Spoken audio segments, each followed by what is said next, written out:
కర్ణాటకలో ఒకవైపు సిద్ధరామయ్య, మరొక వైపు డీకే శివకుమార్ ఇద్దరూ కలిసి పార్టీని అయితే విజయ తీరాలకు చేర్చారు. చివరికి సిద్ధరామయ్య సీఎం కుర్చీలో కూర్చున్నాడు. ఆ రోజు ఏమొచ్చేసి సగం సగం అన్న విధంగా, అంటే 2.5 సంవత్సరాలు సిద్ధరామయ్య, 2.5 సంవత్సరాలు డీకే శివకుమార్ అన్నారు. అయితే ఇప్పుడు 2.5 సంవత్సరాలు అయిపోతున్నా కూడా ఇంకా సిద్ధరామయ్య అయితే పదవిని వదలడం లేదు. ఒకవేళ కాంగ్రెస్ అధిష్టానం గనక సిద్ధరామయ్యని పదవిని దింపేసి డీకే శివకుమార్ ని అందులో కూర్చోబెడితే కాంగ్రెస్ 2 ముక్కలు అయిపోతుంది అనేది అధిష్టానం యొక్క భయం. ఆ భయం మొన్న జాతీయ మీడియా సమావేశంలో కూడా తెలిసింది. అక్కడ రాహుల్ గాంధీ కూడా ఈ విషయాన్ని స్పష్టంగా చెప్పకపోయినా ఇండైరెక్ట్ గా చెప్పాడు. కర్ణాటక కాంగ్రెస్ లో చీలికలు రాకూడదన్న ఉద్దేశంతో ఈ మార్పులు చేయలేదని. ఖర్గే కూడా ఇదే విషయాన్ని అయితే బయట పెట్టాడు. అధిష్టానం అయితే భయపడిపోతుంది, కర్ణాటకలో 2 ముక్కలు అయిపోతుందేమో ఒకవేళ సిద్ధరామయ్యని గనక మారిస్తే అని. అందుకని డీకే శివకుమార్కే అధిష్టానం సర్ది చెబుతూ వస్తుంది. అయితే నిన్న జరిగినటువంటి ఇండియా టుడే ఎన్క్లేవ్ లో కూడా అదే విషయాన్ని డీకే శివకుమార్ గారు అయితే చెప్పడం జరిగింది. దాంతోపాటు అసంతృప్తిగా కూడా ఉన్నారు ఆయన.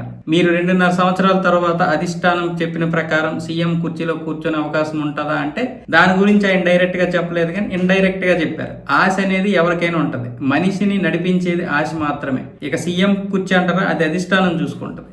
అందరం కూడా కర్ణాటకలో ఉన్నటువంటి ప్రతి కాంగ్రెస్ కార్యకర్త అందరము కలిసి అధిష్టానానికి లోబడి ఉంటాం, అధిష్టానం తీసుకునే నిర్ణయాలకే మేము పనిచేస్తామని చెప్తున్నారు. కానీ బయటకు అలా చెప్తున్నాడు, కానీ లోపల మాత్రం ఈయన వర్గం ఒకవైపు కుమిలిపోతూ ఉంది. ఎందుకంటే మా నాయకుడు ఎప్పుడు సీఎం అవుతాడు, ఒకవైపు ఈయన అనుచరులు ఏమొచ్చేసి ఈయన సీఎం అయితే మిగతాదంతా చూసుకుంటారు. అంటే వాళ్ళు కూడా ఇక హవా కొనసాగుతుంది.